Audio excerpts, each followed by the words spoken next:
Blablablou, blablou.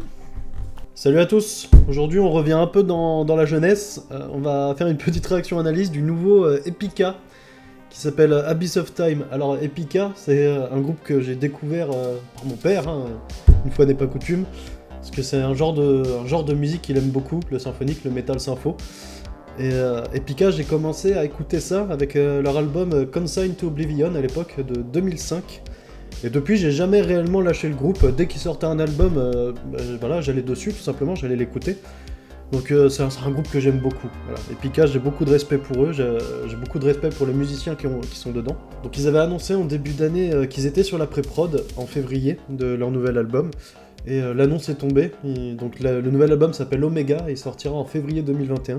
Et ils ont donc sorti leur nouveau single qui s'appelle Abyss of Time et qu'on va écouter incessamment sous peu. Pour être honnête, j'ai pas de grandes attentes envers le titre parce que Epica c'est un groupe... comment expliquer, voilà, c'est du Epica. Chaque album c'est du Epica, mais voilà, il y a toujours une petite couche en plus qui fait que chaque album reste différent. Donc je m'attends à du Epica, du bon Epica, et Cohen, celui qui s'occupe des symphonies, le claviériste, il a toujours des cartes dans sa manche pour rendre ce qu'il fait différent et original. Donc moi je m'attends juste à du super Epica, donc on verra si je suis déçu ou pas. Parce qu'ils ont quand même fait des albums pas terribles. Celui qui est sorti après Consigned to Oblivion, qui s'appelait Designer Universe, je crois, il était vraiment pas terrible dans mes souvenirs, mais mon père l'avait pas trop aimé non plus. Donc voilà, on va voir ça tout de suite. Voilà, Epica Abyss of Time, on est parti. Epica Abyss of Time, on est parti dans 3, 2, 1, let's go.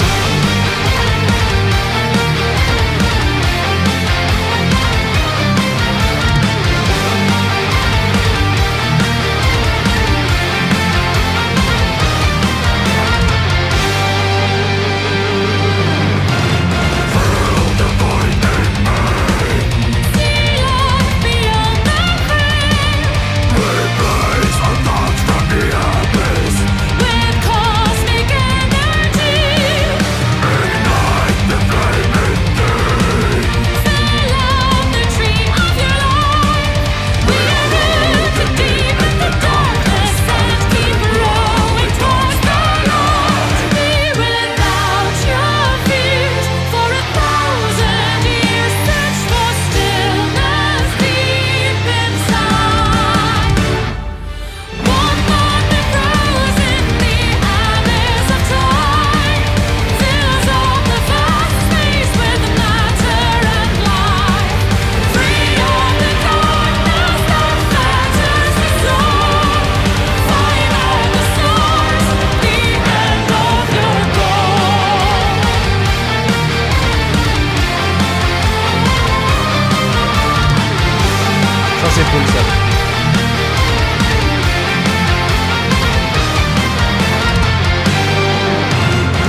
Ok. Sympathique. Pas mal d'infos à ingérer. Je vais faire ma deuxième écoute habituelle. Mais sinon, non, pas mal. Pas mal. J'ai été un peu surpris sur quelques points, donc je vais me confirmer ça en deuxième écoute. À tout de suite. J'ai fait ma deuxième écoute. Bon, j'ai confirmé les soupçons que j'ai eus sur la première écoute. Alors, dans sa globalité, c'est un très bon titre. C'est un très bon titre, un très bon single, je veux dire, pour présenter un album futur. Donc Abyss of Time, Countdown to Singularity, j'avais pas vu le nom complet, je pensais que c'était juste Abyss of Time, autant pour moi. Donc non, très bon titre, très bon premier single. Par contre, Epica, ils ont toujours ce léger problème à chaque album, ça arrive assez souvent, assez régulièrement. C'est dans un titre vraiment très bien construit, parce que voilà, c'est extrêmement bien construit. Il y a des putains de transitions qui viennent de l'espace, la fin est grandiose. Mais dans des titres aussi bien construits, ils ont toujours tendance à foutre un refrain assez faiblard. Donc là, le pré-refrain, je le trouve assez téléphoné, il a rien d'exceptionnel, suivi d'un refrain que je trouve plutôt faible. Donc ça, c'est très chiant. Ils ont toujours eu cette tendance-là à faire des très bons titres avec des refrains assez faibles, qui n'ont rien à voir avec le grandiose du reste. Mais voilà, ça n'occulte en rien le reste. L'intro, en l'occurrence, elle est excellente, ce riff est excellent, j'adore. Qui revient deux fois dans la chanson. La fin grandiose, comme je l'ai dit. La fin, c'est vraiment du Epica. C'est le Epica bien. C'est le Epica, c'est tout ce qu'il y a de plus Epica. C'est grandiose, c'est très riche, ça part dans tous les sens. Le pont m'a un peu choqué, j'avoue. Parce que là, pour le coup, ils nous ont habitués aussi à des passages plus violents, plus vénères comme ça. Un peu plus def, et c'est normal. Parce que Mark Jensen, il était notamment dans After Forever, qui était pas du def, hein, mais en l'occurrence, il a Mayan. Mayan, c'est un groupe de death metal symphonique, et on ressent évidemment certaines influences de temps en temps de Epica, de death. Et voilà, ça peut arriver qu'il y ait des petites fulgurances, des passages comme ça, très rentre-dedans, très typés death, et qui aident aussi par leur batteur, qui s'appelle, excusez-moi, Arjen van Winzenbeck, insupportable, on va l'appeler Arien.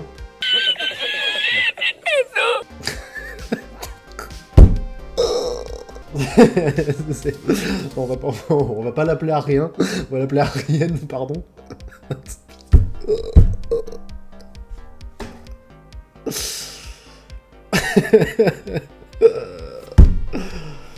Wouh. Putain, je vais pas m'en...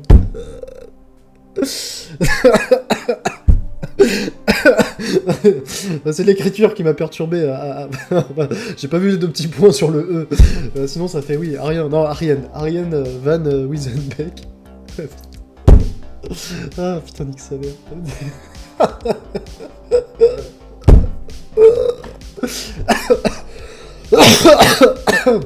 Donc, Ariane, qui est un... Putain. Donc Ariane qui a aussi un groupe de death qui s'appelle God Dethroned. Donc ça lui permet vraiment d'insuffler une certaine technicité dans Epica niveau rythmique. Et oui, régulièrement, on peut entendre des transitions ou des patterns très typés death dans la rythmique d'Epica. Et c'est un excellent batteur dans tous les cas. Et c'est vrai que cette petite technicité et cette violence, elle apporte quelque chose de différent à Epica. Ce qui les différencie vraiment d'autres groupes comme Nightwish par exemple, je prends cet exemple parce qu'ils sont connus, ils font aussi du sympho. Et dans cette chanson, oui, j'ai trouvé quand même qu'il y avait quelques petits codes, peut-être des petites transitions typées Nightwish. Donc évidemment, les deux sont pas vraiment comparables du tout. Mais en tout cas, ça leur permet d'avoir un pôle rythmique un peu plus varié que Nightwish. Et, ils n'ont pas d'excuses d'ailleurs, Nightwish, là-dessus, vu que maintenant leur batteur c'est Kayato, le batteur de Winter Sun. Il a été dans Swallow the Sun aussi, c'est un batteur ultra technique, c'est un très grand batteur. Et je suis quand même assez mauvais angle parce que dans leur dernier album, Human Nature, il a plus de liberté, on sent qu'il laisse Kayato faire du Kayato. On verra par la suite, mais il faut qu'ils en profitent, voilà, d'avoir un musicien aussi technique, enfin bref. Mais pour ce qui est de ce titre, Cohen en général ne déçoit pas. Cohen Jensen, il a composé encore quelque chose d'excellent. Simone Simmons, elle est magnifique comme d'habitude. Grosse prestation, elle fait son taf. Voilà. Et Et Simone, c'est un peu la raison pour laquelle j'écoutais le groupe. J'étais amoureux d'elle quand j'étais plus jeune, en 2005. Mark Jensen, toujours aussi violent derrière le micro, pour ce qui est des growls. Alors, par contre, je me souviens de certaines vidéos studio où on voyait Mark Jensen enregistrer en brut ses parties growlées. Ça sonnait pas du tout comme en studio, donc je sais pas. Si quelqu'un s'y connaît en son, faut m'expliquer. Parce que je me souviens de leur studio report pour Holographic Principle. Et voilà, il grôlait dans son micro et c'était limite nul, quoi. C'était vraiment limite nul. Sauf que en studio, ça sonne mais ultra violent, donc je sais pas quel effet ils mettent. Je sais pas si c'est trafiqué, enfin c'est un mystère que j'arrive pas à me résoudre. Enfin bref. Dans tous les cas, le titre est très bon, très bien construit. Je suis un peu déçu du pré-refrain et du refrain.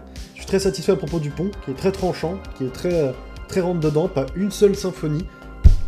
Limite, un groupe de gent ou de prog aurait sorti ça, ça m'aurait pas choqué. C'était vraiment un bon passage qui apporte beaucoup à la chanson. L'intro, le riff d'intro qui est excellent, la fin grandiloquente, ça fait un tout très sympathique. L'intro excellente, la fin qui est assez grandiose. On est sur vraiment du très très bon Epica. Juste déçu à propos du refrain, mais bon. Dans tous les cas, j'attends l'album avec impatience. Ils n'ont pas l'air de vouloir changer de recette. La pochette est magnifique, je l'ai vue. Je pense que je vais la mettre au montage d'ailleurs, vu qu'il n'y a pas de clip. Donc la pochette est magnifique. Ils ont enregistré dans le même studio que Quantum Enigma et Holographic Principle. Le son reste assez similaire à ces deux albums. C'est vrai que le son est assez similaire, c'est un choix étrange. Enfin bref. Donc c'est quand même cool de les revoir parce que Epica, c'est quand même du gros taf derrière. C'est une grosse machine, c'est un gros rouage pour faire tourner Epica. Voilà, faire appel à un orchestre, tout ça, enregistrer le tout, c'est un travail de colosse, tout simplement. Donc Epica, c'est toujours agréable d'écouter ça. Donc moi je vous laisse, ça m'a fait plaisir d'écouter un peu d'Epica, parce que mine de rien, Holographic Principle, il est sorti il y a un moment, en 2016 je crois. Donc ça fait plaisir de les retrouver, ils ont l'air d'être en forme. Donc c'est que le single, on verra ce qu'ils vont sortir par la suite. Moi je vais surveiller ça de près. N'hésitez pas à liker, à vous abonner, à commenter. J'ai un Facebook, Twitter, Insta. Une vidéo assurée tous les mardis, même si j'essaye d'en faire un peu plus dans la semaine. C'était MB, prenez soin des gens que vous aimez, ciao.